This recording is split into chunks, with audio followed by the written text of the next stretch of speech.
Hello friend, मैं Praveen sir math with Praveen sir channel पे आप लोगों का स्वागत करता हूं। जैसा कि आप लोगों को पता होगा जी, हम लोग आरआरबी, एनटीपीसी और ग्रुप डी के प्रीवियस ईयर्स के मैथ्स को प्रैक्टिस कर रहे थे। इसके पहले हम लोग सेट 10 तक कवर कर चुके हैं। आज आपको सेट 11 मिलेगा। चलिए हम लोग सेट 11 को स्टार्ट कर रहे हैं और आपको वीडियो को शुरू से लेकर अंत तक देखना होगा, क्योंकि इसमें सभी टॉपिक के मिक्स क्वेश्चन हैं और बहुत ही अच्छे लेवल के क्वेश्चन लिए हैं। देखिए, आपको फर्स्ट क्वेश्चन बोर्ड पे दिखाई दे रहा होगा। ये आपको आरआरबी एनटीपीसी 2016 का पूछा गया है और एसएससी एलडीसी 2012 का पूछा गया है क्वेश्चन। यानी इस क्वेश्चन को 2 टाइम्स रिपीट किया गया क्वेश्चन है। क्वेश्चन दिया गया है जी, यदि 2a-3 का होल स्क्वायर प्लस 3b-5 का होल स्क्वायर प्लस 4c-7 का होल स्क्वायर इक्वल टू 0 हो, तो √4a plus 3b plus 4c का मान क्या होगा। इस टाइप के क्वेश्चन हम आपको अलजबरा के पार्ट 3 में करा दिए हैं। देखिए, एक हम अलजबरा में आपको आइडेंटिटी पढ़ाए थे जी, यदि a square plus b square अब plus c square equal to 0 हो, तो यानी a square plus b square plus c square equal to 0 है, तो अंदर के प्रोडक्ट क्या होंगे, 0 होंगे। अंदर के प्रोडक्ट को 0 करना होगा, तभी तो हमको 0 मिलेगा। तो देखिए, यहाँ पे a स्क्वायर बराबर भी 0 लेंगे, b स्क्वायर बराबर भी 0 लेंगे और c स्क्वायर बराबर भी 0 लेंगे। आप इस पूरे पार्ट को a समझिए, इस पूरे पार्ट को b समझिए, इस पूरे पार्ट को c समझिए। तो देखिए, यहाँ पे 2a-3 का होल स्क्वायर इक्वल टू 0 लेंगे। फिर यहाँ पे 3b-5 का होल स्क्वायर इक्वल टू 0 लेंगे। फिर यहाँ पे 4c-7 का होल स्क्वायर इक्वल टू 0। देखिए, क्वेश्चन तो बहुत इजी है, हम आपको डिटेल्स में क्वेश्चन को समझा रहे हैं। यहाँ पे देखिए, ये स्क्वायर हटेगा तो रूट चढ़ जाएगा, तो यहाँ पे 2a बराबर कितना हो जाएगा, 3 हो जाएगा। तो a बराबर कितना हो जाएगा, 3/2 हो जाएगा। यहाँ पे देखिए 3b इक्वल टू कितना हो जाएगा, 5। तो यहाँ पे b इक्वल टू कितना, 5/3। यहाँ पे देखिए 4c इक्वल टू कितना, 7। तो c इक्वल टू कितना हो जाएगा, 7/4 हो जाएगा। क्लियर है। तो अब हमें a, b और c का मान निकालिए। अब केवल क्वेश्चन जो पूछ रहा है उसमें पुट कर देना है वैल्यू को। देखिए, यहां पे हमें पूछा गया है 4 × a का मान कितना है, 3/2 है, प्लस यहां पे 3 × b का मान कितना है, 5/3 है, अब प्लस 4 × c का मान कितना है, 7/4 है। देखिए, ये 4 से 4 कैंसिल हो जाएगा, 3 से 3 कैंसिल हो जाएगा, ये 2 से 2 बार में कटेगा, तो 3 दूना √6 अब प्लस √5 अब प्लस 7। यानी इन सभी को जोड़ेंगे तो कितना होगा, 6 × 5 = 11, 11 और 7 कितना हो गया, 18।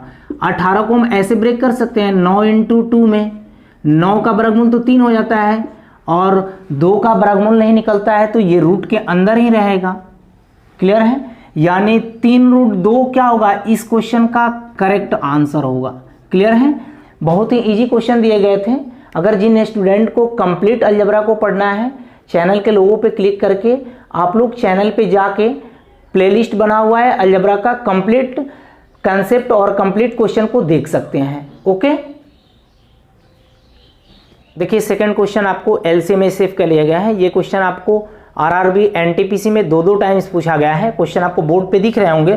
क्वेश्चन दिया गया है, ये 2 संख्याओं का योगफल 119 है तथा उनका एचसीएफ 17 और एलसीएम 170 है, तो दोनों संख्याओं के व्युत्क्रमों का योग ज्ञात करें। इस टाइप के क्वेश्चन हूबहू डाटा के साथ हम आपको एलसीएम एचसीएफ के पार्ट में करा दिए हैं। देखिए, क्वेश्चन दिया गया है, 2 संख्याओं का योगफल 119 है तथा उनका एचसीएफ 17 है। तो देखिए, हमें 2 संख्याएं नहीं पता है, तो n1 और n2 2 संख्याएं को मान ले रहे हैं। पहली संख्या को 17a मान ले रहे हैं और दूसरी संख्या को 17b मान ले रहे हैं, क्योंकि इन दोनों का एचसीएफ जो दिया गया है 17 दिया गया है। क्लियर है। इन दोनों में 17 कॉमन आ जा रहा है, तो एचसीएफ आपको 17 हो जाएंगे। आगे दिया गया है 2 संख्याओं का योगफल 119 है। स्टार्टिंग में ही दिया गया है 2 संख्याओं का योगफल 119 है, यानी 17a और 17b का योगफल कितना दिया गया है, 119 दिया गया है। तो बताइए, यहाँ पे a प्लस b अगर 17 को कॉमन काढ़ेंगे बराबर कितना, 119। तो यहाँ पे देखिए, इसको काटेंगे तो a प्लस b का मान कितना आ जाएगा, 17 × 7 = 119 हो जाएगा। आगे दिया गया है जो एलसीएम 170 है। यानी दोनों का एलसीएम निकालेंगे 17A और 17B का एलसीएम तो कितना हो जाएगा 17AB बराबर कितना 170। तो यहाँ पे AB का मान कितना हो जाएगा, AB का मान 10 हो जाएगा। तो आगे पूछा जा रहा है क्वेश्चन में जी उन दोनों संख्याओं के व्युत्क्रमों का योग कितना होगा। तो आप यहाँ पे देखिए दो संख्याओं का योगफल कितना दिया गया है 7 दिया गया है और दो संख्याओं का प्रोडक्ट कितना है 10 है। तो यहाँ पे संख्या को एज्यूम नहीं कर सकते हैं हिट एंड ट्रायल से। इसको आप 5 ले लीजिए, इसको 2 ले लीजिए, या तो A का मान 5 ले लीजिए या A का मान 2 ले लीजिए, B का मान या 7 ले लीजिए या B का मान 2 ले लीजिए। तो देखिए 5 और 2 कितना हो जाएंगे 7 और 5 इंटू 2 कितना हो जाएंगे 10 हो जाएंगे। क्लियर है। तो हमें पूछा जा रहा है क्वेश्चन में जे इन संख्याओं के व्युत्क्रमों का योग क्या होगा। तो यानी 1/A प्लस 1/B का मान हमें बताना है, 1/A इंटू 1/B का मान बताना है, क्योंकि संख्याओं के व्युत्क्रमों का योग बताना है। A का मान 5 है और B का मान 2 है। तो यहाँ पे पहले पुट कर दीजिए। पहली संख्या कितना हो जाएगी, अगर A को हम 5 मान रहे हैं, A बराबर अगर 5 मान रहे हैं तो कितना होगा 17×5 = 85 होगा पहली संख्या। और दूसरी संख्या यानी B को हम क्या मान रहे हैं 2 मान रहे हैं। तो यहाँ पे बताइए दूसरी संख्या कितना हो जाएगा 34 हो जाएगा। अब इन्हीं दोनों संख्याओं का योगफल पूछा जा रहा है आपसे। तो देखिए 1/85 प्लस 1/34। तो 85 और 34 का एलसीएम आपको पता है जी 170 होगा। इसमें 85 दूना कितना 170 प्लस यहाँ पे 34 के पहाड़ा कितने बार पढ़ेंगे जी 170 आएगा। 34 5 कितना होता है 170। तो देखिए 5 और 2 कितना हो गया 7 और नीचे कितना हो गया 170, यानी 7/170 क्या हुआ इस क्वेश्चन का करेक्ट आंसर हुआ। क्लियर है। बहुत ही इजी क्वेश्चन दिया गया था। अगर जिन स्टूडेंट को एलसीएम सिर्फ कंप्लीट पढ़ना है, हम आपको 11 पार्ट में पढ़ाए हुए हैं यूट्यूब पे, आप लोग वहां पे जाकर प्लेलिस्ट पे देख सकते हैं वीडियो को। ओके। देखिए अगला क्वेश्चन आपको ट्रेन से लिए गए हैं। ये क्वेश्चन आपको ग्रुप डी 2018 का पूछा गया क्वेश्चन है। क्वेश्चन आपको बोर्ड पे दिखाई दे रहे होंगे। क्वेश्चन दिया गया ये दो रेलगाड़ियां एक दूसरे की ओर समानांतर रूप से 60 किलोमीटर पर घंटा और 75 किलोमीटर पर घंटे की गति से बढ़ रही है, जिनके मध्य वर्तमान दूरी 1800 मीटर है। यदि रेलगाड़ी की लंबाई क्रमशः 200 मीटर और 250 मीटर है, तो अब ये कितने सेकंड बाद मिलेगी और मिलने से पहले क्षण से उन्हें एक दूसरे को पूरी तरह से पार करने में कितना समय लगेगा। तो देखिए ये क्वेश्चन को एग्जामिनर ने 2 पार्ट में बना दिया है। इस टाइप के क्वेश्चन हम आपको ऑफलाइन बैच में भी कराए थे। देखिए क्वेश्चन बहुत इजी है। क्वेश्चन दिया गया है ये दो रेलगाड़ी एक दूसरे की ओर समानांतर रूप से 60 किलोमीटर पर घंटा, दो रेलगाड़ी एक दूसरे की ओर समानांतर रूप से 60 किलोमीटर पर घंटा और 75 किलोमीटर पर घंटा, 60 किलोमीटर पर घंटा और 75 किलोमीटर पर घंटे की गति से बढ़ रही है, और जिनके बीच की दूरी दिया गया है 1800 मीटर, 1800 मीटर। तो देखिए यहाँ पे मिलने में लगा समय निकाल सकते हैं आसानी से। मिलने में लगा समय निकाल सकते हैं। टाइम बराबर कितना होगा डिस्टेंस बटे स्पीड होगा। डिस्टेंस कितना है 1800 मीटर है। इन दोनों के बीच का डिस्टेंस 1800 मीटर है, और एक जा रहा है 60 के रफ्तार से, एक जा रहा है 75 के रफ्तार से, और दोनों एक दूसरे के अपोजिट दिशा में जा रहे हैं। तो दोनों चालों को क्या करेंगे जोड़ देंगे। 60 और 75 कितना हो गया 135, क्योंकि ये रिलेटिव स्पीड का कंसेप्ट है। और ये देखिए दूरी जो दिया गया है मीटर में दिया गया है, और चाल जो है किलोमीटर पर घंटे में दिया गया है। तो देखिए इसको मीटर पर सेकंड में कन्वर्ट कर सकते हैं। 5/18, 18 को ऊपर फेंक दे रहा हूँ। देखिए इसको काट लीजिए, 2 9 18 और 15 9 135। 15 से इसको हम काटेंगे तो कितना 120 बार में कटेगा, क्योंकि 15 में 12 से गुणा करते हैं तो 180, एक जीरो बढ़ जाएगा। यहाँ पे इसको हम काटेंगे तो कितना 24 × 5 = 120, यानी मिलने में लगा समय कितना 48 सेकेंड। अब आगे क्वेश्चन में एक पार्ट और दिया गया है। यदि रेलगाड़ियां की लंबाई क्रमशः 200 मीटर और 250 मीटर है, तो अब से ये कितने सेकंड बाद मिलेगी। मिलने से पहले क्षण से उन्हें एक दूसरे को पूरी तरह से पार करने में कितना समय लगा। अब देखिए अब पार करने में लगा समय निकाल सकते हैं।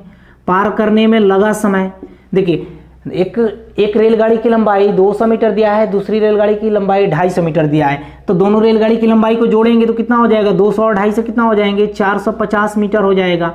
और स्पीड तो आपका वही रहेगा 60 और 75। तो 60 और 75 कितना हो गया 135। अब बताइए मीटर में है, ये किलोमीटर पर घंटा में, तो इसको भी बदल लीजिए मीटर पर सेकंड में, 5/18 से गुणा कर लिया, 18 ऊपर भेज दीजिए। तो यहाँ पे देखिए 2 नवा 18, 15 नवा 135।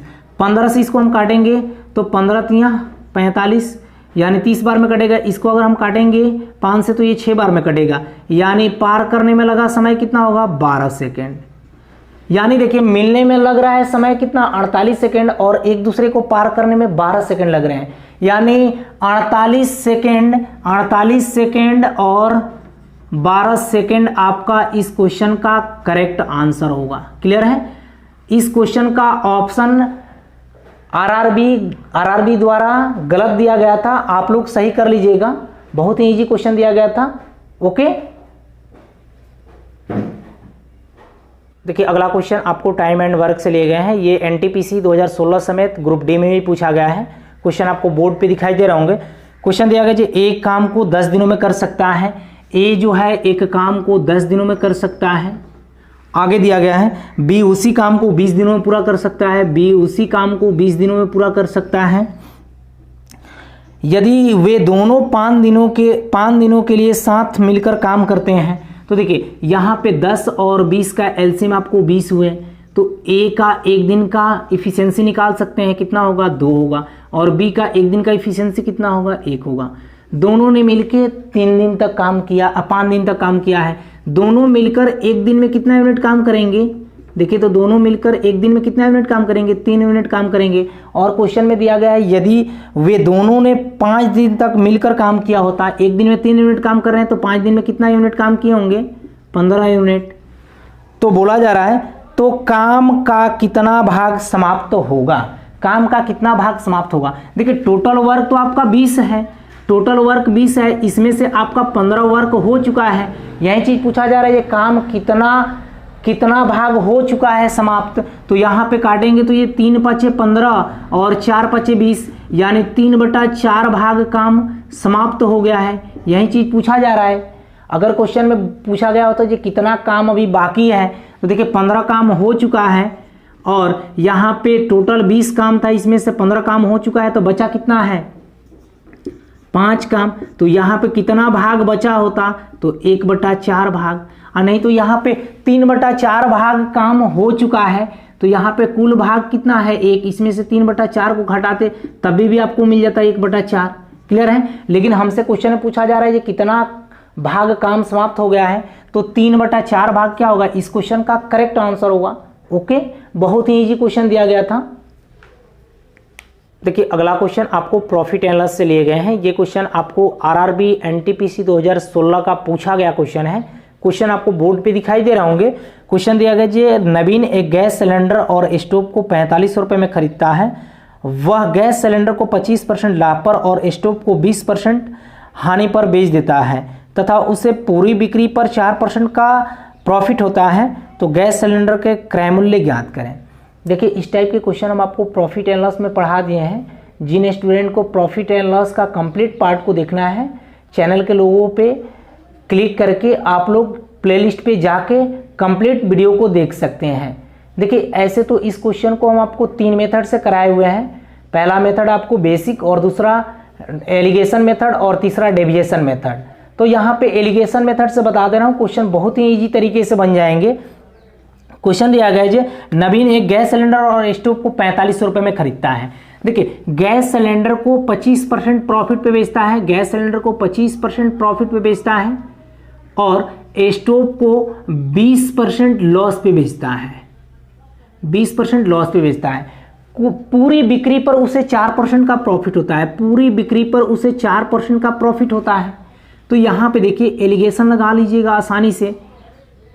यहाँ पे कितना 25 और 4 का डिफरेंस लेंगे तो कितना 21।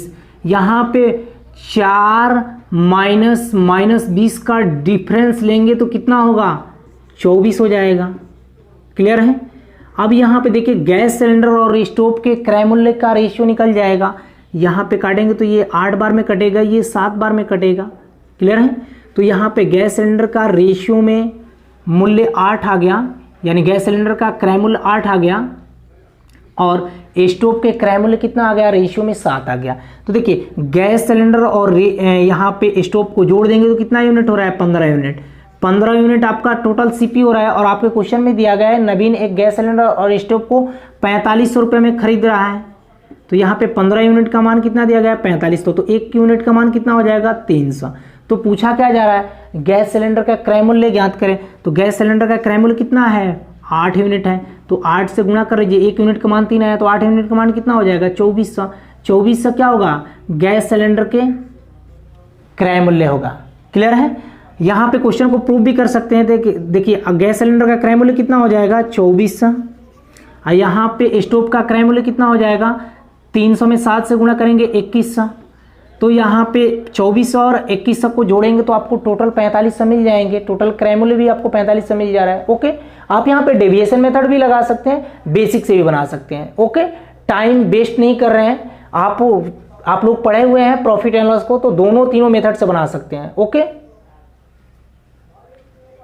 देखिए अगला क्वेश्चन आपको बोट एंड स्टीम से दिए गए हैं। ये क्वेश्चन आपको आरआरबी एनटीपीसी 2017 मेंस में पूछा गया है। क्वेश्चन आपको बोर्ड पे दिखाई दे रहे होंगे। क्वेश्चन दिया गया है, एक नाव स्थिर जल में 12 किलोमीटर पर घंटा है और धारा की चाल 3 किलोमीटर पर घंटा है। एक व्यक्ति नाव से धारा के प्रतिकूल दिशा में 135 किलोमीटर तक जाकर धारा के अनुकूल दिशा में चलते हुए प्रारंभिक बिंदु पर लौट आता है। पूरी यात्रा को तय करने में लगा समय घंटों में ज्ञात कीजिए। बहुत ही इजी क्वेश्चन है। ऑफलाइन बैच में इस टाइप से क्वेश्चन हम आपको 4-5 कराए हुए हैं। देखिए क्वेश्चन दिया गया है, एक नाव की स्थिर जल में चाल जो दिया गया है, बोट का चाल दिया गया है कितना, 12 किलोमीटर पर घंटा और धारा का चाल दिया गया है, धारा का चाल दिया गया है 3 किलोमीटर पर घंटा। आगे बोला जा रहा है एक व्यक्ति नाव से धारा के प्रतिकूल दिशा में, तो देखिए मान लीजिए पानी आपको इस तरह बह रहे हैं और नाव इधर से आ रही है, तो उस केस में क्या होता है, b माइनस डब्ल्यू करते हैं। और यहाँ पे देखिए धारा इस दिशा में बह रहा है और नाव भी इसी दिशा में चल रहा है, तो उस केस में हम लोग क्या करते हैं, b प्लस डब्ल्यू करते हैं। क्लियर है। यानी धारा के साथ चलेंगे तो b प्लस डब्ल्यू होगा और धारा के विरुद्ध जाएंगे तो b माइनस डब्ल्यू होगा। क्लियर है।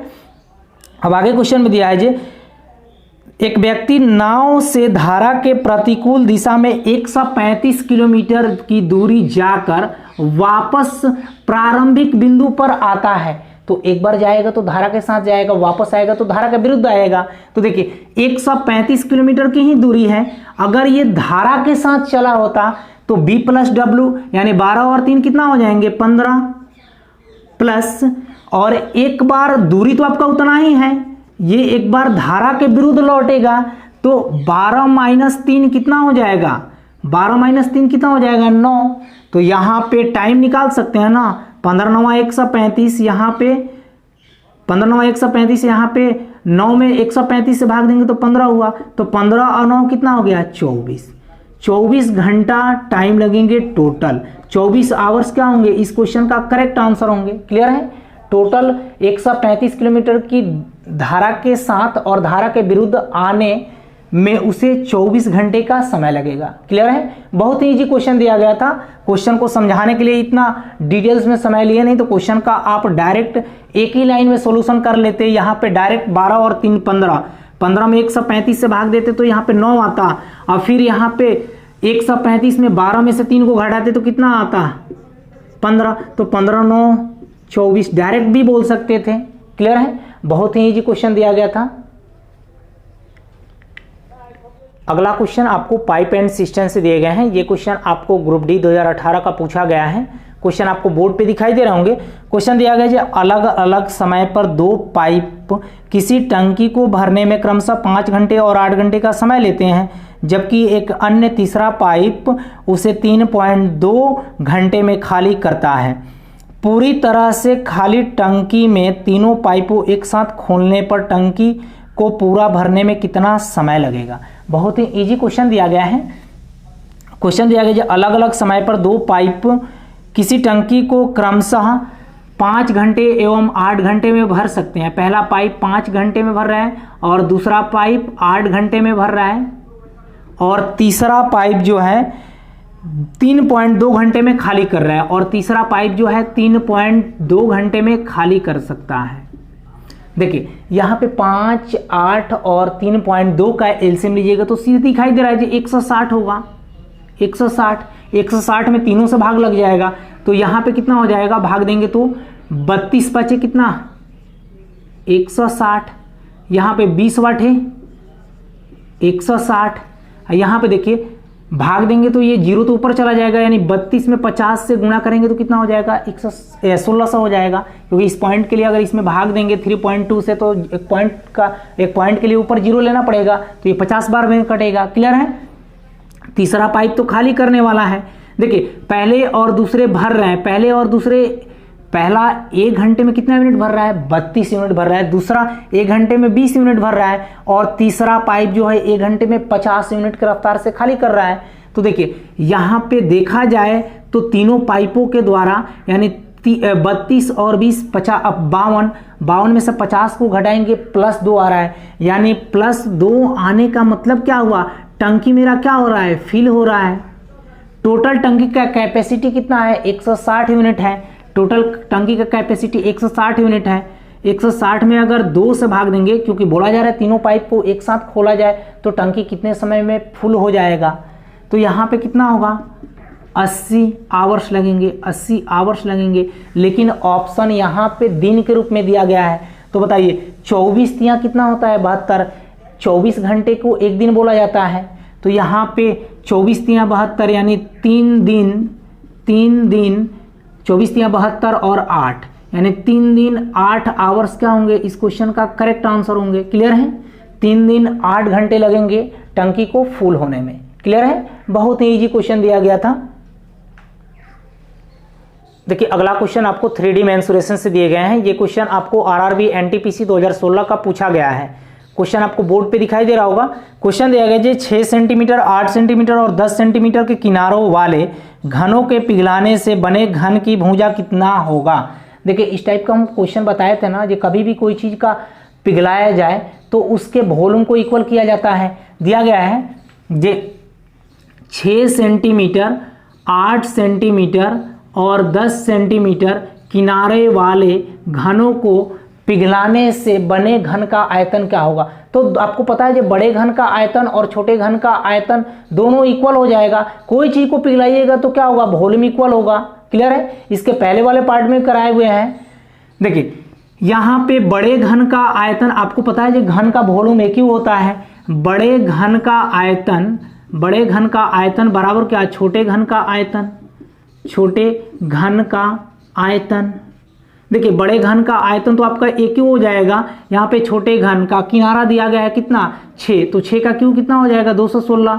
यहाँ पे 8 का क्यूब प्लस 10 का क्यूब, सभी किनारे को क्यूब करके जोड़ दे रहे हैं, यानी यहाँ पे ए क्यूब बराबर कितना हो जाएगा 216 प्लस यहाँ पे कितना 512 प्लस यहाँ पे कितना 1000। क्लियर है। यहाँ पे देखिए ए क्यूब बराबर कितना हो जाएगा 1000, 1512 और 2 1700 कितना हो जाएगा 28, 1728। आपको पता है ये 1728 किसका क्यूब है, हम आपको नंबर सिस्टम में बताया था ना, जो 12 का क्यूब है। ये देखिए ए क्यूब बराबर 1728, तो ए बराबर कितना हो जाएगा, इधर आके क्यूब रूट चढ़ जाएगा, कितना हो जाएगा 1728। 1728 का क्यूब रूट कितना होता है 12 क्या होगा, इस क्वेश्चन का करेक्ट आंसर होगा, क्योंकि बोला जा रहा है बने घन का भुजा कितना होगा, तो 12 सेंटीमीटर होगा। क्लियर है। 12 सेंटीमीटर इस क्वेश्चन का करेक्ट आंसर होगा। क्लियर।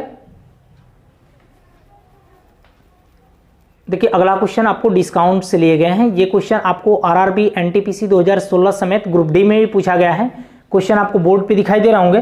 क्वेश्चन दिया गया जी एक व्यापारी अपने सामान पर क्रय मूल्य से 20% ज्यादा अंकित करता है, यदि वह 5% का छूट भी देता है तो अंतिम प्राप्त लाभ का प्रतिशत कितना होगा।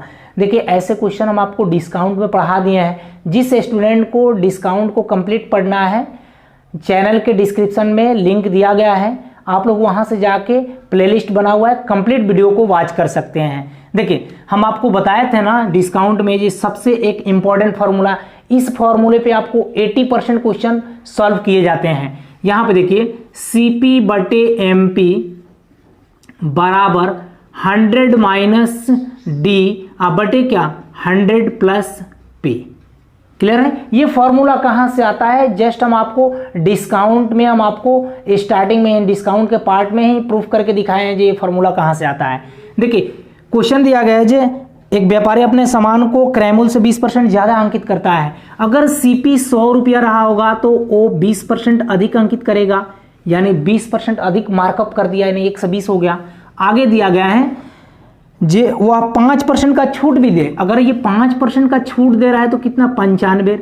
तो पूछा जा रहा है जे अंतिम रूप से प्राप्त लाभ का प्रतिशत कितना होगा। लाभ प्रतिशत पूछा जा रहा है तो इसको 100 प्लस पी को रहने दीजिए। देखिए इसको हम काटेंगे 20 से, तो 20 पचे 100, 20 पचे 100, अब 20 में 6 से गुणा करेंगे तो 120। इसको हम अगर 5 से काट रहे हैं तो 19 बार में कटेगा। तो देखिए 19 में 6 से गुणा करेंगे तो कितना हो जाएगा 100 प्लस पी इक्वल टू 19 में 6 से गुणा करेंगे कितना 114। तो आपको दिखाई दे रहा है जी पी कितना होगा 14, यानी 14% का अंतिम रूप से प्रॉफिट कमाया होगा। क्लियर है? ये बहुत ही इजी क्वेश्चन दिया गया था, आपको बताया भी थी जी ये डिस्काउंट का सबसे इंपॉर्टेंट फॉर्मूला है। इस पे आप 80 से 90% क्वेश्चन हल कर सकते हैं डिस्काउंट का। क्लियर है? बहुत ही इजी क्वेश्चन दिया गया था। देखिए अगला क्वेश्चन आपको पाइप एंड सिस्टम से लिए गए हैं। ये क्वेश्चन आपको एनटीपीसी प्री और मेंस समेत आपको 6-7 टाइम्स पूछे गए हैं एनटीपीसी में। क्वेश्चन आपको बोर्ड पे दिखाई दे रहा होगा। क्वेश्चन दिया गया है जो पानी से भरे एक गिलास में 2 छिद्र हैं। पहला छिद्र गिलास को 9 मिनट में खाली करता है अकेला, और दूसरा छिद्र गिलास को अकेला 3 मिनट में खाली करता है। यदि पानी के बहाव की दर स्थिर हो तो दोनों छिद्रों से एक साथ पानी रिसने पर गिलास कितनी देर में खाली हो जाएगा। देखिए बहुत ही इजी क्वेश्चन दिया गया है। दिया गया जो पानी से भरे एक गिलास में 2 छिद्र हैं। पहला छिद्र गिलास को अकेला 9 मिनट में, पहला छिद्र अकेला गिलास को 9 मिनट में खाली करता है, और दूसरा छिद्र गिलास को अकेला 3 मिनट में खाली करता है। दोनों खाली ये कर रहे हैं। तो देखिए 9 और 3 का एलसीएम कितना हुआ 9, यानी टंकी का टोटल कैपेसिटी 9 यूनिट का होगा। यहाँ पे ए 1 मिनट में कितना यूनिट खाली करेगा 1 यूनिट खाली करेगा, और बी 1 मिनट में कितना यूनिट खाली करेगा 3 यूनिट खाली करेगा। क्लियर है? अगर दोनों को फाइनली देखा जाए, बोला जा रहा है आगे क्वेश्चन में, यदि पानी की बहाव की दर स्थिर हो, यानी पानी की बहाव की दर क्या हो स्थिर हो, तो दोनों छिद्र एक साथ पानी रिसने पर गिलास कितनी देर में खाली हो जाएगा। तो देखिए यहाँ पे दोनों पाइप को अगर देखा जाए तो एक साथ 1 मिनट में कितना यूनिट खाली कर रहे हैं -4 यूनिट खाली कर रहे हैं। क्लियर है? और ग्लास का टोटल कैपेसिटी कितना है 9 यूनिट है, तो 9 यूनिट टोटल है और 4 यूनिट का रफ्तार से खाली कर रहे हैं, तो कितना समय लगेगा यहाँ पे निकाल सकते हैं ना। दोनों का इफिशियंसी कितना आया 4 यूनिट। तो यहाँ पे 9/4 को हम क्या लिखते हैं 4 दूना 8, यानी 2.1/4 मिनट में क्या कर देंगे ग्लास को खाली कर देंगे। यही इस क्वेश्चन का क्या होगा करेक्ट आंसर होगा। बहुत ही इजी क्वेश्चन है। इस टाइप के क्वेश्चन आपको हर एक सेट में देखने को मिलते थे। देखिए अगला क्वेश्चन आपको 2D मेंसुरेशन से दिए गए हैं। ये क्वेश्चन आपको आरआरबी एनटीपीसी 2016 का पूछा गया है। क्वेश्चन आपको बोर्ड पे दिखाई दे रहे होंगे। क्वेश्चन दिया गया है कि एक तार को मोड़कर जब एक वर्ग बनाया जाता है तो वर्ग का क्षेत्रफल 484 वर्ग सेंटीमीटर होता है। यदि उसी तार को वृत्त के रूप में मोड़ा जाए तो वृत्त का क्षेत्रफल कितना होगा। देखिए इस टाइप के क्वेश्चन हम आपको सेट 7 में करा दिए हैं। बताए थे जी जब भी किसी चीज़ को मोड़ा जाए तो उसके पेरीमीटर को इक्वल कर दीजिए। देखिए क्वेश्चन दिया गया है जी एक तार को मोड़कर जब एक वर्ग बनाया जाता है तो वर्ग का क्षेत्रफल 484 वर्ग सेंटीमीटर है। देखिए वर्ग का एरिया क्या होता है, वर्ग का एरिया क्या होता है भुजा स्क्वायर होता है। एरिया दिया गया है कितना 484 सेंटीमीटर। तो यहाँ पे भुजा फाइंड आउट कर सकते हैं। भुजा कितना होगा 22 का स्क्वायर कितना 484, यानी भुजा निकाल लिए 22 सेंटीमीटर। फिगर बनाने का कोई जरूरत नहीं। आगे दिया गया है उसी तार को वृत्त के रूप में मोड़ा जाता है। उसी तार को वृत्त के रूप में मोड़ा जाता है। वृत्त की लंबाई निकल गया, सॉरी तार की लंबाई निकल गया। इसी इसी तार को वृत्त के रूप में मोड़ा जाता है, इसी तार को वृत्त के रूप में मोड़ा जाता है, तो वृत्त का क्षेत्रफल कितना होगा? तो देखिए वर्ग का पेरीमीटर, दोनों का पेरीमीटर इक्वल कर लिए। वर्ग का पेरीमीटर 4a होता है और वृत्त का पेरीमीटर क्या होता है? 2πr होता है। यहां से r फाइंड आउट कर सकते हैं और दोनों का पेरीमीटर क्या होगा? इक्वल होगा। देखिए 4 इंटू a का मान कितना? 22 है, बराबर यहां पे 2 इंटू पाई का मान 22/7 रख दीजिए। r फाइंड आउट कर लीजिए। 22 दूनी 44, 22 दूनी 44, इसको काटेंगे तो 22 से 22 कट जाएगा, ये 2 बार में कटेगा। तो r कितना हो गया? यहाँ पे r कितना हो जाएगा? 14 सेंटीमीटर। अब बोला जाए वृत्त का क्षेत्रफल ज्ञात कीजिए, तो वृत्त का एरिया क्या होता है? वृत्त का एरिया क्या होता है? वृत्त का एरिया, ये वर्ग का एरिया था, ठीक है। वृत्त का एरिया होता है पाई r स्क्वायर।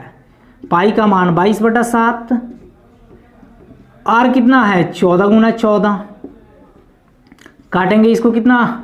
2 बार में कटेगा, यानी 22 गुने कितना हो जाएगा? 28। 22 गुने 28, 22 गुने 28, देखिए कितना होगा? 28 दूनी 56, 28 दूनी 56, तो ये कितना बनेगा? 6, 6 5 11, 5 1 6, यानी 6 7 16 सेंटीमीटर स्क्वायर क्या होगा? वृत्त का एरिया होगा। 6 7 16 सेंटीमीटर स्क्वायर क्या होगा? इस क्वेश्चन का करेक्ट आंसर होगा। क्लियर है? बहुत ही इजी क्वेश्चन दिया गया था। ओके, देखिए अगला क्वेश्चन आपको टाइम एंड वर्क से है। ये क्वेश्चन आपको आरआरबी एनटीपीसी 2016 का पूछा गया है। क्वेश्चन आपको बोर्ड पे दिखाई दे रहे होंगे। क्वेश्चन दिया गया है डब्ल्यू किसी कार्य को 4 दिनों में कर सकता है, बी और सी उसी कार्य को 3 दिनों में कर सकते हैं, डब्ल्यू और सी उसी कार्य को 2 दिनों में कर सकते हैं, तो बी अकेला इस कार्य को करने में कितने दिनों का समय लेगा? यहाँ पे घंटा दिया गया है, दिन लिख लीजिएगा, वहाँ पे क्वेश्चन मिस्टेक है। देखिए बहुत इजी क्वेश्चन दिया गया है। डब्ल्यू किसी कार्य को 4 दिनों में कर सकता है, डब्ल्यू जो है किसी कार्य को 4 दिनों में कर सकता है। आगे दिया गया है बी और सी उसी कार्य को 3 दिनों में कर सकते हैं, बी और सी उसी कार्य को 3 दिनों में कर सकते हैं। आगे दिया गया है डब्ल्यू और सी उसी कार्य को 2 दिनों में कर सकते हैं, डब्ल्यू और सी उसी कार्य को 2 दिनों में कर सकते हैं। तो यहाँ पे 4 3 2 का एलसीएम कितना होगा? 12 होगा। टोटल वर्क कितना हो गया? 12 हो गया। डब्ल्यू एक दिन में कितना यूनिट काम करेगा? 3 यूनिट काम करेगा। बी प्लस सी दोनों मिलकर एक दिन में कितना यूनिट काम करेंगे? 4 यूनिट काम करेंगे। डब्ल्यू और सी एक दिन में दोनों मिलकर कितना यूनिट काम करेंगे? भाग देंगे तो यहाँ पे इनका एफिशिएंसी निकल जाएगा, 6 यूनिट काम करेंगे। क्लियर है? आगे दिया गया है बी अकेला इस कार्य को कितने दिनों में पूरा करेगा? तो बहुत इजी क्वेश्चन है। देखिए यहाँ पे डब्ल्यू का इफिशियंसी दिखाई दे रहा है 3 है, तो यहाँ पे 3 रखेंगे तो सी का इफिशियंसी कितना हो जाएगा? बोलिए 3 ही होगा, क्योंकि टोटल डब्ल्यू और सी का इफिशियंसी 6 है, तो डब्ल्यू का इफिशियंसी 3 दिखा तो सी का भी इफिशियंसी 3 होगा। यहाँ पे इस समीकरण में आप बी का मान निकाल लीजिए। बी प्लस सी का इफिशियंसी कितना दिया गया है? 4 दिया गया है। यहाँ पे सी का इफिशियंसी कितना है? 3, तो बताइए बी का इफिशियंसी कितना होना चाहिए? 1। तो पूछा जा रहा है बी अकेला इस कार्य को कितने दिनों में पूरा करेगा? तो 12/1, यानी पता चल गया ये 12 कितना बी कितना दिनों में करेगा? 12 दिनों में करेगा। 12 दिन क्या होगा? इस क्वेश्चन का करेक्ट आंसर होगा। क्लियर है? बहुत ही इजी क्वेश्चन दिया गया था। इस टाइप के क्वेश्चन हम आपको पिछले सेट में भी करा दिए हैं। ओके, देखिए अगला क्वेश्चन आपको 3D मेंसुरेशन से दिए गए हैं। ये क्वेश्चन आपको आरआरबी ग्रुप डी 2018 का पूछा गया क्वेश्चन है। क्वेश्चन आपको बोर्ड पे दिखाई दे रहे होंगे। क्वेश्चन दिया गया है जी, एक सम त्रिभुजाकार प्रिज्म के आधारों का अनुपात 8:15:17 है। यदि प्रिज्म की ऊंचाई 21 सेंटीमीटर है तो पार्श्व तलों के क्षेत्रफलों का योग 840 सेंटीमीटर स्क्वायर है, तो घन सेंटीमीटर में प्रिज्म का आयतन ज्ञात करना है। देखिए एक सम त्रिभुजाकार प्रिज्म के आधारों का अनुपात दिया गया है 8:15:17 दिया गया है। देखिए आधार रेशियो में दिया गया है, तो आप x भी मान सकते हैं, नहीं भी मान सकते हैं, कोई दिक्कत नहीं है। क्लियर है? देखिए यहाँ पे आगे दिया गया है जी, यदि प्रिज्म की ऊंचाई 21 सेंटीमीटर है तो पार्श्व तलों के क्षेत्रफलों का योग 840 दिया गया है। यानी देखिए प्रिज्म के पार्श्व पृष्ठ यानी कट सरफेस एरिया, पार्श्व पृष्ठ का क्षेत्रफल क्या होता है? आधार का परिमाप इनटू क्या? ऊंचाई होता है। कुछ फिगर बनाएंगे तो कुछ ऐसा फिगर बनेगा आपको। देखिए हाइट तो दिया गया है कितना? 21 सेंटीमीटर दिया गया, हाइट दिया गया है 21 सेंटीमीटर, तो पार्श्व पृष्ठ के क्षेत्रफलों का योग दिया गया है 840, यानी पार्श्व पृष्ठ का क्षेत्रफल कितना दिया गया है 840 बराबर यहाँ पे आधार का परिमाप, आधार तो आपका त्रिभुज है, त्रिभुज के आधार दिया गया है 8, 15 और 17, तो कितना हो जाएंगे 8, 15, 23, 23 और 17 कितना हो जाएंगे 23 और 17 40 हो जाएंगे, 23 और 17 आपका 40x हो जाएंगे, इंटू क्या ऊंचाई, ऊंचाई आपके क्वेश्चन में दिया गया है कितना 21 सेंटीमीटर। क्लियर है? तो देखिए 21 चौक 84 होता है, ये डायरेक्ट कट जाएगा इससे, तो x का मान क्या आ जाएगा 1 आ जाएगा। आगे पूछा जा रहा है घन सेंटीमीटर में प्रिज्म का आयतन ज्ञात करें। तो देखिए प्रिज्म का आयतन क्या होता है, प्रिज्म का आयतन क्या होता है, प्रिज्म का वॉल्यूम होता है आधार का क्षेत्रफल, आधार का क्षेत्रफल इंटू ऊंचाई। बताइए आधार क्या है, त्रिभुज है, तो त्रिभुज के एरिया का फॉर्मूला क्या होता है, 2D में आपको पढ़ा दिए हैं, 1/2 गुने बेस गुने हाइट होता है। तो देखिए 1/2 बेस, बेस 8 और हाइट कितना है 15, और ऊंचाई तो आपके क्वेश्चन में दिया गया है, प्रिज्म का ऊंचाई कितना है 21 सेंटीमीटर। तो यहाँ पे देखिए काटेंगे तो कितना हो जाएगा 4, तो यहाँ पे 15 चौका कितना हो गया 60, 60 गुना कितना है 21, 21 में 60 से गुणा करेंगे तो 21 में 6 से गुणा करेंगे 126, 1 0 यहाँ पे, यानी 1260 सेंटीमीटर क्यूब क्या होगा, इस क्वेश्चन का करेक्ट आंसर होगा। बहुत ही इजी क्वेश्चन दिया गया था। ओके, देखिए अगला क्वेश्चन आपको 2D मेंसुरेशन से दिए गए हैं। ये क्वेश्चन आपको आरआरबी एनटीपीसी में 2 टाइम्स पूछे गए हैं। क्वेश्चन आपको बोर्ड पे दिखाई दे रहा होगा। क्वेश्चन दिया गया जी यदि एक आयत का परिमाप 34 सेंटीमीटर है, एक आयत का परिमाप जो दिया गया है 2 × L+B कितना दिया गया है 34 दिया गया है। इस टाइप के क्वेश्चन आप लोग पिछले सेट में कर लिए हैं। आगे दिया गया है जो आयत के विकर्ण जो दिया गया है 13 सेंटीमीटर, विकर्ण क्या होता है √L² + B², आयत का विकर्ण यही होता है ना, विकर्ण दिया गया है 13। तो पूछा जा रहा है जो आयत का क्षेत्रफल क्या होगा, L × B का मान पूछा जा रहा है, ये क्या होगा। क्वेश्चन को देख के भी आंसर बता सकते हैं हिट एंड ट्रायल से। देखिए क्वेश्चन को हम डिटेल्स में बता देना, ये स्क्वायर दोनों साइड करेंगे तो ये रूट हट जाएगा, यानी L² + B² का मान क्या होगा यहाँ पे 169 हो जाएगा। अब आप L + B का मान यहाँ से निकाल सकते हैं, कितना होगा 17। क्लियर है? यानी L + B का भी मान निकालें, कितना आ गया 17। अब L + B का होल स्क्वायर निकाल लीजिए, तो ये क्या होगा L² + B² + 2 × L × B। Clear है? L + B का मान 17 है, तो स्क्वायर करेंगे तो 289, L² + B² का मान 169 और 2 × LB। अब बताइए इस साइड लाएंगे तो कितना हो जाएगा 0, यहाँ पे 2, यहाँ पे 1 बराबर 2 × LB। तो बताइए यहाँ पे L × B का मान कितना हो जाएगा, L × B का मान कितना हो जाएगा 60 हो जाएगा। अब यहाँ पे L और B का भी मान अलग अलग निकाल सकते हैं, कोई दिक्कत नहीं है। देखिए L + B का मान हमें एरिया बताना था, तो L + B ही होता है एरिया, तो आपका 60 सेंटीमीटर स्क्वायर इस क्वेश्चन का करेक्ट आंसर हुआ। अगर इसमें लंबाई और चौड़ाई भी ज्ञात करना है तो हिट एंड ट्रायल से बता सकते हैं। देखिए यहाँ पे दिया गया है A + B का सम कितना दिया गया है 17, A × B का प्रोडक्ट कितना दिया गया है यहाँ पे 60। तो आपको पता है जो 12 और 5 में तोड़ सकते हैं, 12 और 5 को जोड़ते हैं तो 17 हो जाता है, और 12 और 5 को गुणा करते हैं तो 60 हो जाता है। तो यहाँ पे लंबाई और चौड़ाई को अलग अलग भी बता सकते हैं। ओके, बहुत ही इजी क्वेश्चन दिया गया था, पिछले सेट में करा दिए थे ऐसा क्वेश्चन।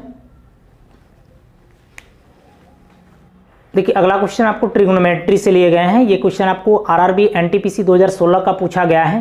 क्वेश्चन आपको बोर्ड पे दिखाई दे रहा होंगे।